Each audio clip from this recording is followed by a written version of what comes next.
बेटा बना बहू। राधा, जैसा नाम वैसा व्यवहार, मन से सीधी और बातों से भोली। सौतेली माँ ने बहुत बुरा व्यवहार किया, लेकिन पति। माँ, क्यों तुम राधा को हमेशा बोलती रहती हो? मैं साफ साफ कह देता हूँ, अगर इस घर में किसी ने राधा को कुछ भी कहा तो मैं घर छोड़ दूंगा। अरे वाह बेटा वाह, यही दिन दिखाने के लिए तुझे इतना बड़ा किया। सोचा बहू आएगी तो आराम करूंगी, लेकिन बेटा है कि जोरू का गुलाम। अब क्या कहें। माँ, जो सोचना है सोचो, मुझे फर्क नहीं पड़ता। मैंने कोई लव मैरिज नहीं की है।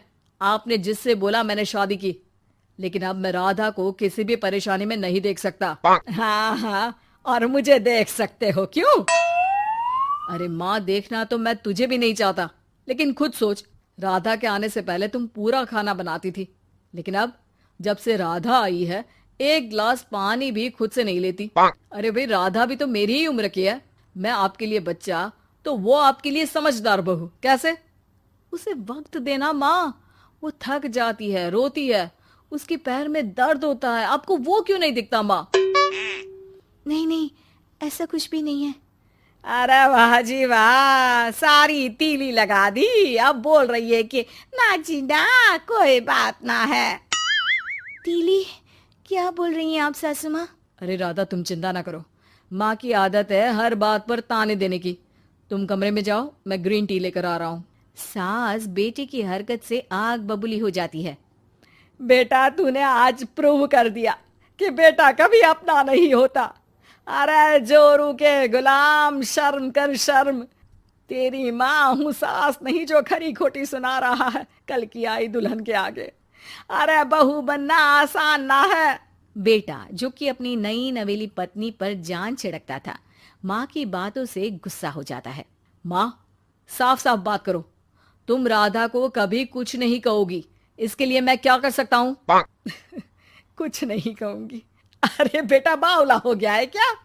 तू जिस दिन पैदा हुआ था ना, उसी दिन सोच लिया था मैंने कि तेरी शादी के बाद बहू पर हुक्म चलाऊंगी, पैर दबवाऊंगी, ताने दूंगी और जुल्म भी ढाऊंगी। बाप रे बाप! माँ, आप कैसे ऐसे सोच सकती हो? राधा छोटी है मुझसे भी, और उसके लिए ऐसी सोच।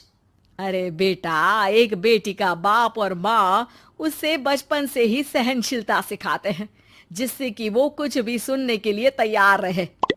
वो जैसे ईंट होती है ना, शुरू में जितना पकाओगे आगे जाकर उतनी ही मजबूत बनेगी और बुलंद इमारत बनाएगी, समझे? देखो माँ, मैं कोई मजदूर तो हूं नहीं, इंजीनियर हूं, वो भी बड़ी कंपनी में। चलो, लॉकडाउन के कारण मैं घर से काम कर रहा हूं, तो आज से मुझे ही अपनी बहू समझो, लेकिन राधा को कुछ भी कहने की जरूरत नहीं है। हाँ भाई हाँ, ठीक है भाई। तेरे मजनू बनने से मैं थोड़ी ना सास बनने की अपनी ख्वाहिशों का गला घोंट दूं, हैं? मुझे कोई ना कोई तो चाहिए ना हुक्म चलाने के लिए। अब तुम दोनों मिलकर डिसाइड कर लो बस। फिर क्या था, राधा का पति बन जाता है घर की सुबह सुबह। अरे कहाँ मर गया?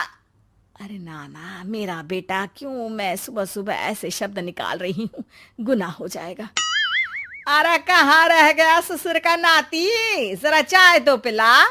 ये भी कोई बात होती है? सूरज सर चढ़ गया लेकिन महाराज जी सो रहे हैं।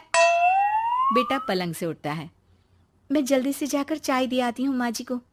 अरे नहीं नहीं, तुम जाओगी तो 4 बात और सुनाएंगी। मैं जा रहा हूँ। बेटा माँ को चाय लाकर देता है कि माँ। अरे देख तो तेरा चेहरा, ना मुंह धोया ना हाथ। जा जाकर हुलिया ठीक कर ले और उस करमजली को बोल कि नाश्ता बनाए। करमजली? अरे माँ, कुछ तो शर्म कर। देता हूं ना मैं तुझे नाश्ता, लेकिन तू राधा के लिए ऐसे गंदे शब्दों का इस्तेमाल नहीं करेगी। बहू की तारीफ बेटी के मुंह से सुनकर सास फिर गुस्सा हो जाती है। अरे जा जा जाकर नाश्ता लेकर आ। और हाँ, 15 मिनट में मैं नहा कर निकल रही हूँ। नाश्ता ना आया तो खाल उधेड़ दूंगी। फिर मन ही मन सोचती है, नहीं नहीं, ये तो मेरा ही बेटा है। खाल उखड़े उसके दुश्मन की। अब मतलब तेरी राधा की खाल, समझा ना? अरे यार, ये सब क्या है? नेचर की कॉल भी आ रही है और 15 मिनट में नाश्ता। भगवान, कैसी मुश्किल जिंदगी बनाई है आपने औरतों की। बेचारी कैसे जिएंगी।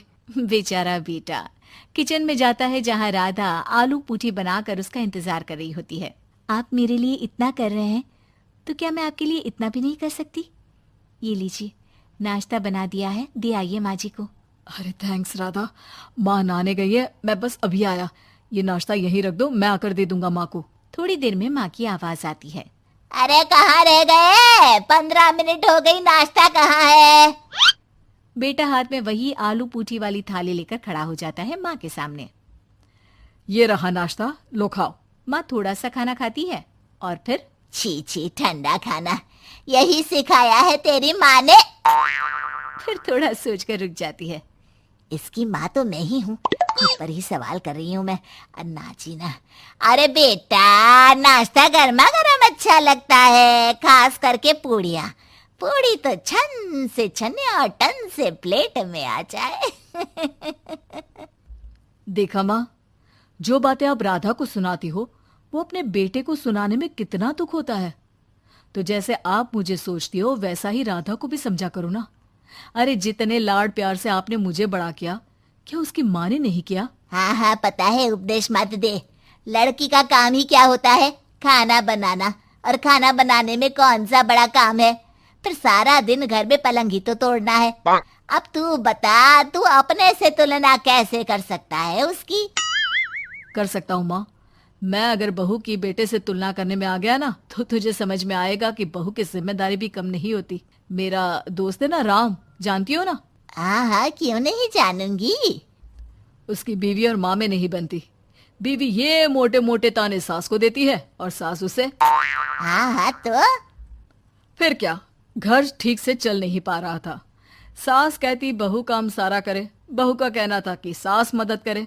ऐसे में बेचारा न लंच लाता और ना ठीक से खा कर आता। नतीजा, बीमार रहने लगा। ऑफिस की नौकरी गई, खर्चा खाना सब बंद। कर लो अब सास बहू की लड़ाई।